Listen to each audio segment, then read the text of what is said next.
ഈ ഉമ്മത്തിന്റെ വിഷയം പറയണത്. അവര് കള്ള് കുടിക്കുന്നവരാകും. നർത്തകിമാരെ അവര് സ്വീകരിക്കും. നൃത്തവും അതേപോലെ തന്നെ പാട്ടുമെല്ലാം അതിങ്ങനെ കൊണ്ടു നടക്കുന്ന ഒരവസ്ഥ. അവര് മആസിഫുകളെ, സംഗീതോപകരണങ്ങൾ അവരിങ്ങനെ അടിച്ചുകൊണ്ടിരിക്കുന്ന, അത് ഉപയോഗിച്ചുകൊണ്ടിരിക്കുന്ന ഒരവസ്ഥ വരും. സുബ്ഹാനല്ലാഹ്. നമ്മളൊന്ന് പരിശോധിക്കും.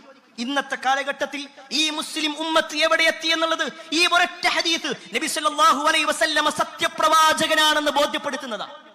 ഈ ഉമ്മത്തിന്റെ വിഷയത്തിൽ അബൂബക്കർ റളിയല്ലാഹു അൻഹുവും ഉമർ ഇബ്നുൽ ഖത്താബ് റളിയല്ലാഹു അൻഹു ഒക്കെയുള്ള സദസ്സിൽ വെച്ചുകൊണ്ടാണ് നബി സല്ലല്ലാഹു അലൈഹി വസല്ലം പറയുന്നത്, ഈ ഉമ്മത്ത് കള്ളു കുടിക്കും, ഈ ഉമ്മത്ത് നർത്തകിമാരെ സ്വീകരിക്കും, ഈ ഉമ്മത്ത് എല്ലാ അർത്ഥത്തിലും സംഗീതത്തിൽ മുഴുകി ജീവിക്കുന്ന ഒരവസ്ഥ ഉണ്ടാകും.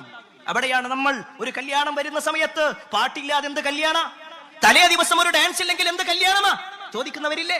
ദീനുള്ള ആളുകളില്ലേ? ദീനുണ്ട് എന്ന് പറയുന്ന ആളുകൾ.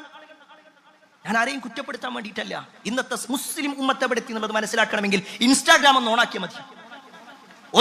ഒരു ചെറിയ രൂപത്തിൽ ദീനുമായി യാതൊരു ബന്ധമില്ലാത്ത ആളുകൾ വരെ കുറച്ചൊക്കെ ദീനീ ബോധത്തിൽ ജീവിക്കുന്ന ഒരവസ്ഥ നമ്മൾ കാണുന്നുവെങ്കിൽ, അഥവാ ഇസ്ലാമിനെ കുറിച്ച് അറിവില്ലാത്ത അമുസ്ലിമീങ്ങൾ അവരുടെ വ്യക്തി ജീവിതത്തിലും അവരുടെ വസ്ത്രധാരണത്തിലും ഒരു തരിമ്പെങ്കിലും ശ്രദ്ധ കൊടുക്കുന്നുണ്ടെങ്കിൽ, ഈ ഉമ്മത്തോ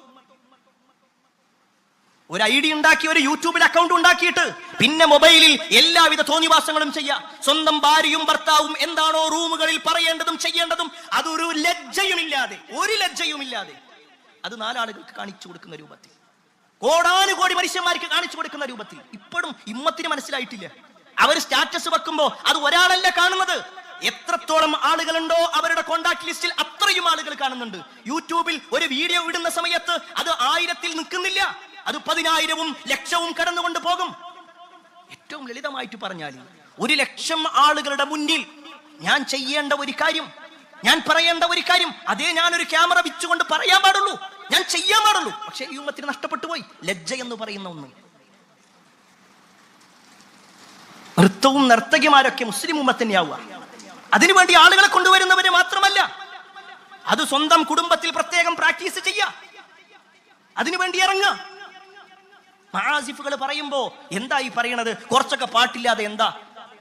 നമ്മളെപ്പോഴും ഇങ്ങനെ ഡ്രൈ ആയി നിൽക്കാൻ പാടില്ല. എന്തെല്ലാം ന്യായങ്ങളാ പറയണത്? അള്ളാന്റെ റസൂലാ പറയണത് പാടില്ല എന്ന് പറഞ്ഞാൽ അതിനെന്തെല്ലാം ന്യായങ്ങളാ പറയണത്?